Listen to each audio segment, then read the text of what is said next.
Mitt Romney, Pierre Delecto, Pierre Delecto, Mitt Romney, Romney, Delecto, Delecto, Romney. Oh my God! Mitt Romney is Pierre Delecto. Pierre Delecto is Mitt Romney. Well, you probably heard that Mitt Romney admitted that he has an anonymous Twitter account where he goes by the name Pierre Delecto, and he does this so he can monitor what people are saying about him on Twitter, and he can kind of argue with his detractors. Now, I have a great lesson in all of this for you, so stick around because I'm going to give you some information that you can implement into your life in a very practical way that's going to help you out. But first, I want to let you know I'm not going to talk about this in the usual way that you're used to hearing me talk about people. I know you're used to hearing me mock people and say very harsh things and make fun of other people, and I do this for a couple different reasons. The number one reason I do it is because I think it helps make certain points at how ridiculous some things are that we're subjected to.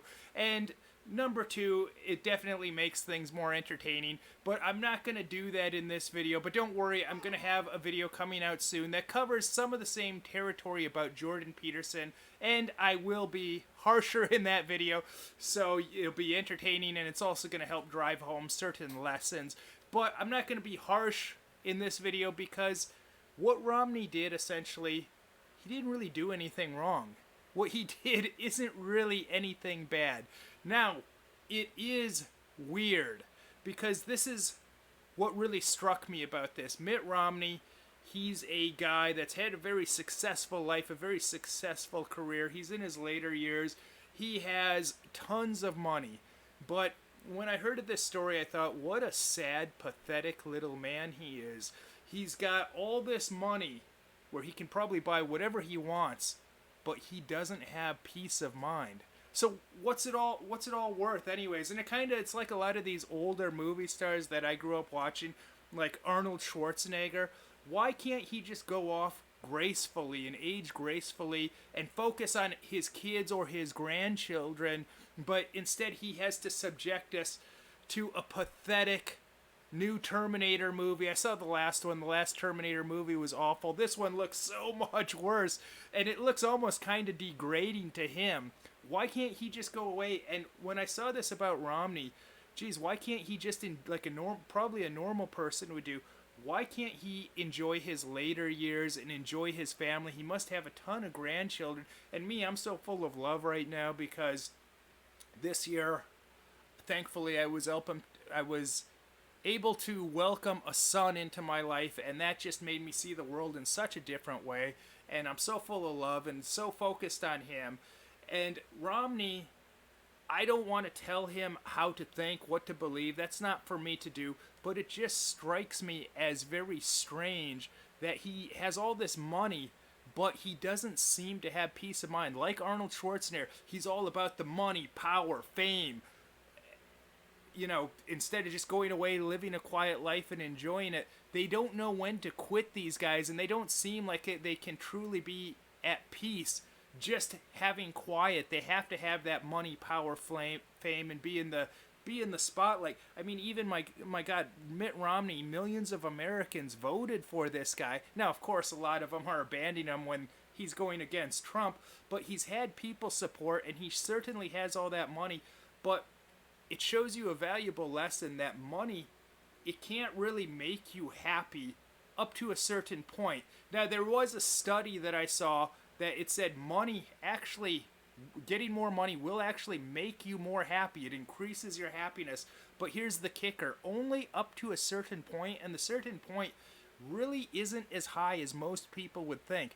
They said if you keep getting more and more money, it increases your happiness, but the limit is about $67,000 a year. Once you get to that point, that threshold of $67,000 a year, getting more money does not increase your happiness. So, for example, going from $40,000 a year to $60,000 a year will probably increase your happiness to some extent. But going from $70,000 a year to $90,000 a year, $100,000 a year, it's not going to make any difference in your happiness. And I mean, even me, I live a fairly I live a frugal lifestyle, and Romney has money coming out of his ears. If I came into suddenly, like, if I would win the lottery for $25,000 a year, or if Romney would just make a donation to support my content creation here for $25,000 a year, I would be ecstatic, because I'd be like, well, gee, me, my wife, and son, we can live fairly comfortably off that for an entire year. That would take a lot of pressure, and we would just be so happy if we would suddenly get a donation of, say, $25,000 a year if you want to support my content or whatever, because it'd really free everything up. But to him, it's always got to be more, more, more. And so many guys, and this is a channel where I try and teach lessons to young men in their 20s and 30s, things that I've learned over my years, but ultimately, it's not about the stuff. It's about the feelings and the emotions. It's not about the stuff. Feeling good is the most important thing. So I have two valuable lessons for you. Number one, Twitter can be a very dark place. You're probably not going to find happiness going to Twitter, because I have an account there, and it's not something I want people to follow. Like, where I had my real name, they kicked me off of Twitter in one of their Twitter purges, and I was guilty of wrongthink. But I occasionally go onto Twitter, not every day, but I have another account where I can just kind of check people that I want to follow. But what happens on Twitter is you can get sucked in. Sometimes you click the topics, the trending topics, and it sucks you into a whole dark world, and those are bad vibrations. You're unlike these videos where the goal is that you'll be better, walk away from these videos better than before you watched it. Going to something like Twitter, usually you're worse when you walk away from it than before you started. So it can really lower your vibration. So number one, very much limit your time on Twitter. If you can go without using Twitter at all, even better. But number two, it's not about the stuff. It's about your feelings and your emotions. Feeling good is the most important thing. That's the most important thing. So we'll be talking some more and expanding on these concepts, and I'll be further explaining to them. But I just want to give you this kind of quick video, this quick reminder, and cover these things, and remind you of some very important things. I think ultimately you know what I'm saying is true, but usually the most important information in life is not something you're hearing for the first time that you've never heard before.